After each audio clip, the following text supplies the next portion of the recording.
অন্নপূর্ণা ভান্ডারে যারা form fill up করেছিলেন তাদের প্রত্যেকের কিন্তু একটা করে এসএমএস আসছে এবং অনেকে বলছেন যে দাদা আমার এসএমএস আসেনি, আবার অনেকে বলছেন দাদা আমি এসএমএস পেয়েছি। তো এমন অনেক ক্যান্ডিডেট আছো যারা এসএমএস পাওনি কিন্তু তাদের টাকা ঢুকে গেছে অ্যাকাউন্টে ৩,০০০ টাকা অন্নপূর্ণা যোজনায়। আবার অনেকে এসএমএস পেয়েছো কিন্তু টাকা তাদের ব্যাংকে ঢোকেনি। তাহলে এই এসএমএস কেন আসছে? এই এসএমএসটা সবার কি আসবে? এসএমএস এ কি বলা হয়েছে? এবং এসএমএস না আসলে কি টাকা ঢুকবে না? এই সমস্ত তথ্য আজকের এই ভিডিওতে ক্লিয়ার করে বলে দিচ্ছি। এই ভিডিওটা দেখে নিলে তোমাদের আর কোনো ডাউট থাকবে না। নমস্কার বন্ধুরা, কেমন আছো তোমরা সবাই? আশা করি প্রত্যেকে ভালো আছো। চলো আজকের ভিডিওটা শুরু করা যাক। আর ইউটিউব থেকে দেখলে আমাদের চ্যানেলটিকে সাবস্ক্রাইব করে রাখো।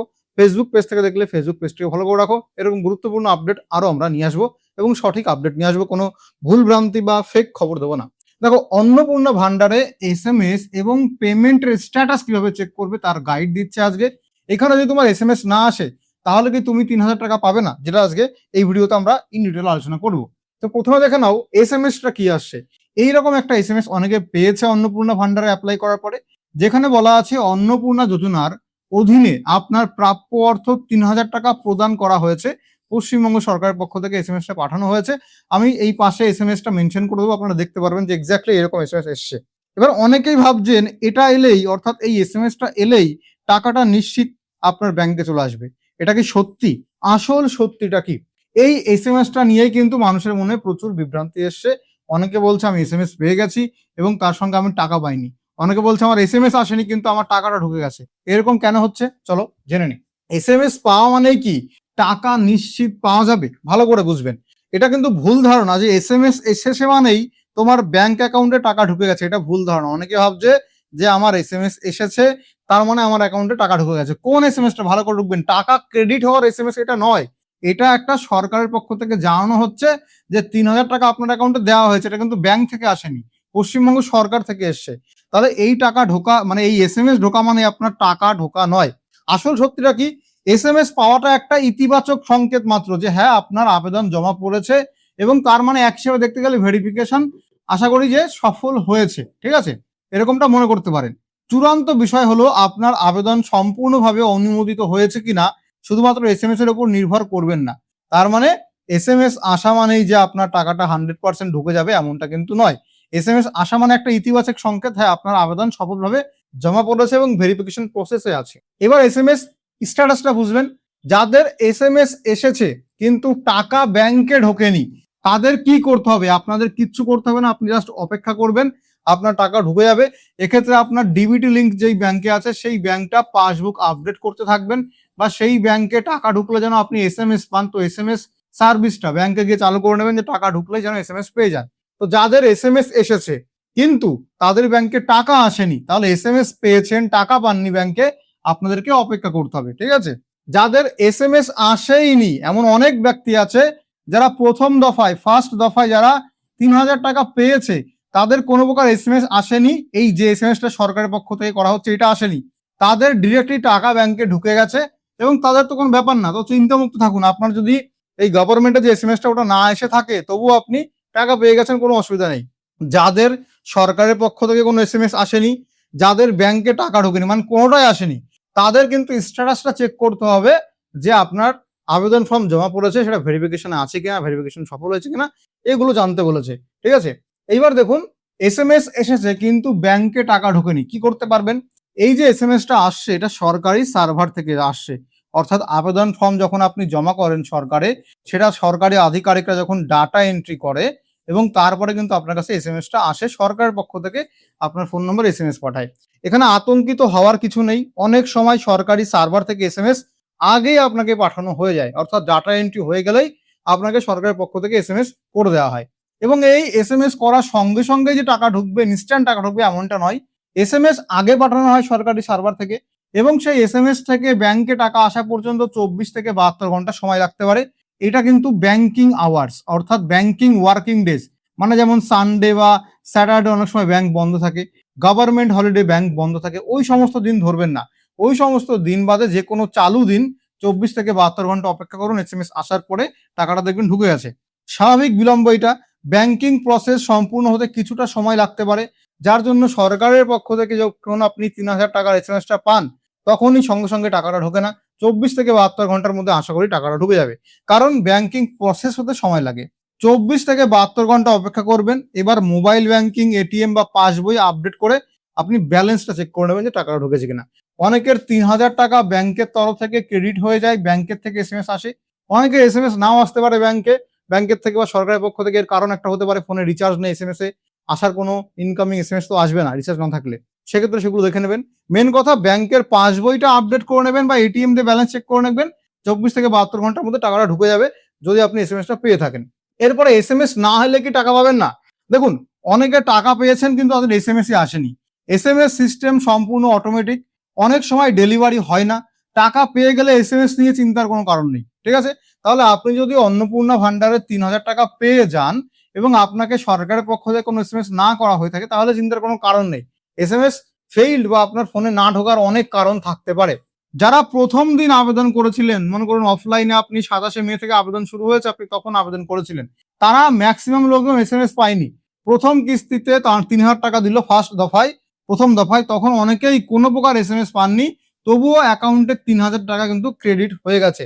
তাহলে এসএমএস না আসা মানেই আবেদন বাতিল নয়, এমনটা কিন্তু একদমই নয়। অর্থাৎ আপনার এসএমএস আসেনি তার মানে আপনার বাতিল হয়ে গেছে আবেদন, আপনার টাকা পাবেন না, এরকমটা নয়। এসএমএস না আসতেই পারে, কোনো ব্যাপার না, টাকা আপনার ব্যাংকে ঢুকে যাবে, সেটা হচ্ছে কথা। এরপরে দেখুন, কাদের একটু বেশি অপেক্ষা করতে হবে, ভালো করে বুঝবেন কাদেরকে বেশি অপেক্ষা করতে হবে। 1 নম্বরে যারা সম্প্রতি আবেদন করেছেন, অর্থাৎ প্রথম কথা যারা অনলাইনে আবেদন করেছেন, কারণ অনলাইনে আবেদন তো 5ই জুন থেকে অফিসিয়ালি শুরু হয়েছে, তাদেরকে অপেক্ষা করতে হচ্ছে। এবং যারা 3ই জুন অফলাইনে আবেদন করেছেন, 3ই জুন থেকে এখনো পর্যন্ত আবেদন করছেন, তাদেরকে ওয়েট করতে হবে।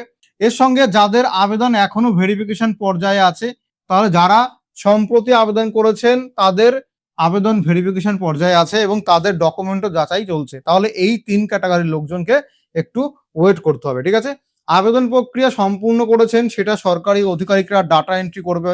যারা অফলাইনে আবেদন করেছেন, ডাটা এন্ট্রি করার পরে আপনার ডকুমেন্ট যদি ভেরিফিকেশন হয়ে যায়, তাহলে আপনি এসএমএস পেতে পারেন এখন থেকে, ঠিক আছে? আর এসএমএস পাননি মানে টাকা ঢুকবে না, এমনটাই নয়। যারা অনলাইনে আবেদন করেছেন তারা সরাসরি কিন্তু ডাটা এন্ট্রি নিজেরাই করে দিয়েছেন, যেহেতু অনলাইনে অ্যাপ্লাই করেছি তার মানে আমরা নিজেরাই ডাটা এন্ট্রি করে দিয়েছি। এবার তাদের ডকুমেন্ট ভেরিফিকেশন হবে, ডকুমেন্ট ভেরিফিকেশন হলে আপনি এসএমএস পেয়ে যাবেন সরকারের পক্ষ থেকে এবং তারপরে আপনার টাকাটা ঢুকে যাবে। এখনো টাকা পাননি, তাহলে ধাপে ধাপে কি করবেন ভালো করে বুঝবেন। ব্যাংক অ্যাকাউন্ট, মোবাইল ব্যাংকিং বা এটিএম চেক করবেন, ব্যাংক অ্যাকাউন্টটা চেক করে নেবেন যে আপনার টাকাটা ঢুকেছে কিনা দেখে নেবেন। ব্যাংকের পাসবই আপডেট করেও দেখতে পারেন। এরপরে যদি আপনি অফলাইনে আবেদন করে থাকেন, তাহলে আপনার যদি এখনো টাকা না ঢোকে, অনেকে আছে 27 মে ফর্ম ফিল আপ করেছে বা প্রথম দিকে ফর্ম ফিল আপ করেছে 28 মে বা 29 বা 30 মে, অনেকে অফলাইনে ফর্ম ফিল আপ করেও টাকা পায়নি। তাদের সঙ্গে যারা ফর্ম ফিল আপ করেছে তারা হয়তো টাকা পেয়েছে, কিন্তু সেই ব্যক্তি টাকা পায়নি। তাহলে আপনি গ্রাম পঞ্চায়েত অফিসে যোগাযোগ করতে পারেন, বা যদি পৌরসভা এলাকায় থাকেন তাহলে পৌরসভায় যোগাযোগ করবেন। যদি ব্লক অফিসে থাকেন মানে বিডিওর আন্ডারে থাকেন, বিডিও গিয়ে খোঁজ কিনতে পারেন। আপনার ডকুমেন্টে কোনো ভুল বা সমস্যা হয়েছে কিনা সেটা জিজ্ঞেস করে নেবেন, কোনো ভুল হলে সেটা সংশোধন করে নেবেন। বিজেপির পক্ষ থেকে, বিজেপি সরকারের পক্ষ থেকে জনকল্যাণ শিবির বসবে 15 তারিখ, 16 তারিখ এবং 17 তারিখ জুন মাসের। যদি কোনো প্রকার ভুল হয়ে থাকে এই জনকল্যাণ শিবিরে গিয়ে চেঞ্জেস করতে পারবেন আপনার অন্নপূর্ণা ভান্ডার প্রকল্পে। তাহলে আগে খোঁজ নিয়ে দেখুন, যদি আপনি প্রথম দিকে আবেদন করে থাকেন, আপনার সঙ্গে যারা ফর্ম ফিল আপ করেছে টাকা পেয়ে গেছে তারা, কিন্তু আপনি পাননি, তাহলে কোনো প্রকার সমস্যা হতে পারে, সেটা আপনাকে একটু খোঁজ নিতে হবে, ঠিক আছে? এরপরে দেখুন, অনলাইনে কি স্ট্যাটাস চেক করা যাচ্ছে? অনলাইনে কোনোভাবে কিন্তু এখনো পর্যন্ত অন্নপূর্ণা ভান্ডারের স্ট্যাটাস চেক করা যাচ্ছে না, তাই সময় নষ্ট করবেন না। সরাসরি গ্রাম পঞ্চায়েত, পৌরসভা, ব্লক অফিসে ভিডিওতে গিয়ে আপনি সরকারি আধিকারিকদের কাছ থেকে কিছু জেনে আসতে পারেন যে আপনার আবেদন অনুমোদিত হয়েছে কিনা, কোনো সমস্যা আছে কিনা আবেদনে, বা আবেদন বাতিল হয়েছে কিনা এটা জিজ্ঞেস করে আসতে পারেন। যদি ওরা জানে তাহলে বলে দেবে, গ্রাম পঞ্চায়েত, মিউনিসিপ্যালিটি ভিডিও থেকে আপনাকে বলে দেবে। এমনও হতে পারে যে ওদের কাছেও কোনো প্রকার আপডেট সরকারের পক্ষ থেকে এখনো আসেনি, উপরতলা থেকে আসেনি, তাহলে তারাও কিন্তু বলতে পারবে না। তাহলে এখন একমাত্র অপেক্ষা করা ছাড়া আপনার কিন্তু আর কোনো কাজ নেই, ঠিক আছে? এবার গুরুত্বপূর্ণ সতর্কতা ও নিয়মাবলী দেখবেন। সোশ্যাল মিডিয়ায় ভিত্তিহীন গুজবে কান দেবেন না। এই যে ফেসবুক, ইউটিউবে প্রচুর উল্টোপাল্টা ভিডিও দেখবেন যে এসএমএস আপনার আসেনি তার মানে আপনি টাকা পাবেন না। তারপরে যারা ফর্ম ফিল আপ করেছিলেন অনলাইনে অফলাইনে অনেক আগে, তাদের আবার নতুন করে অনলাইনে ফর্ম ফিল আপ করতে হবে, এগুলো কিন্তু ভুয়ো খবর, ঠিক আছে? এসএমএস না পেলে অকারণে ভয় পাবেন না। এসএমএস যদি আসে তবুও ভালো, যদি এসএমএস না আসে তবুও ভালো, আপনার টাকা ব্যাংক অ্যাকাউন্টে ঢুকে যাবে সহজেই। যদি সত্যিই সমস্যা হয় সেটা রিজেক্টেড লিস্টে নাম আসবে, তখন আপনি জানতে পারবেন, তার জন্য অপেক্ষা করতে হবে। শুধুমাত্র সরকারি এবং নির্ভরযোগ্য তথ্যের উপরে ভিত্তি করবেন। যে সমস্ত নিউজ চ্যানেল আছে যেমন TV9 বাংলা, এবিপি আনন্দ, রিপাবলিক বাংলা, সেই সমস্ত অফিসিয়াল চ্যানেলগুলো ফলো করুন। ব্যাংক অ্যাকাউন্ট ও মোবাইল নাম্বার সর্বদা সক্রিয় রাখবেন, ঠিক আছে? মোবাইল নাম্বারে সরকারের পক্ষ থেকে SMS করে দিতে পারে। এই ভিডিওটা তাহলে সারসংক্ষেপ হলো, SMS আসা ভালো খবর, কিন্তু সেটাই সবকিছু নয় যে SMS এসেছে মানে আপনি 100% টাকা পেয়ে যাবেন, আবার SMS আসেনি মানে আপনি টাকা পাবেন না, এর কোনো ভিত্তি নেই। SMS না এলেও টাকা পাওয়ার সম্পূর্ণ সম্ভাবনা রয়েছে। আবেদন অনুমোদিত হলে টাকা অবশ্যই আপনার ব্যাংক অ্যাকাউন্টে ঢুকবে। তাহলে মেন হচ্ছে আবেদন অনুমোদিত হওয়াটা, ঠিক আছে? তাহলে তোমার কাছে SMS এসেছে কিনা কমেন্ট করে জানাবে, আর যদি SMS না আসে থাকে তাহলেও কমেন্ট করে জানাবে। এবার দেখো, এই যে socialregistry.wb.gov.in, যেটা অন্নপূর্ণা ভান্ডারের আবেদন করার যে পোর্টাল আছে, এইখান থেকে তোমরা ফর্ম ফিল আপ করতে পারবে।